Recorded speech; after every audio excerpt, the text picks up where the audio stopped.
Hi guys, and happy Thanksgiving to you all. It is a day that we dedicate to giving thanks, but the reality is giving thanks is not something that should just be done on Thanksgiving Day. It's something that should be done every day, and the reason is because it has a profound effect on our internal well-being and even walking in the fullness of God's blessing for us. So I'd like to just kind of illustrate that point in a story in the life of Jesus.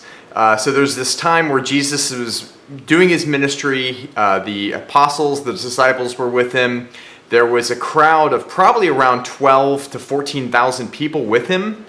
And they were getting hungry. It was the end of the day. People were getting tired. The disciples who were around him were starting to get concerned about where are the people going to rest? How are they going to eat? And what they did was they found a boy who had just been fishing, and he only had 2 fish and 5 loaves, which is certainly not enough to feed 14,000 people. And what Jesus did was he took the 5 loaves of bread and the 2 fish, all that they had, and it says that he gave thanks for them. And then he simply gave it to his disciples and said to go distribute it to the crowd. And they did so, and it miraculously multiplied in the giving to where at the end, not only did they feed the entire crowd, but they had 12 baskets of fragments left over. And so just a couple things that I want to encourage us out of that story about what we can do, because some of us are facing what feels like insurmountable problems, like the feeding of 14,000 people in our life or whatever that may be for you. And here's what Jesus did. The first thing is that he gave thanks for what he did have.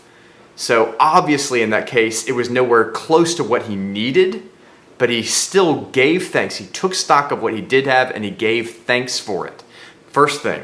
Second thing was that he focused on God instead of the problem. And thirdly was that rather than focusing on his own need in the middle of that problem, he continued to give away, continued to give.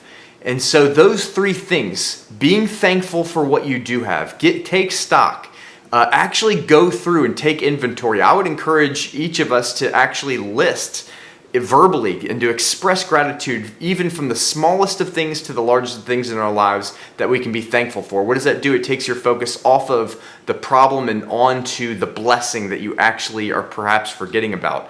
And then to focus on God and not the problem. As you give thanks, you remember his goodness. You begin to expect his goodness, that he's actually bigger than the problem that you have, and then to continue giving. And there's something about those 3 things that actually, just as in the life of Christ, it causes what is an impossibility to be turned around into God's miraculous provision in our lives. So I want to encourage you, give thanks. It's powerful. It's more powerful than just the turkey and all the stuff that we do today. It's life-changing. Give thanks today. I love you. Have a great day. Enjoy your family, and have a blessed holiday.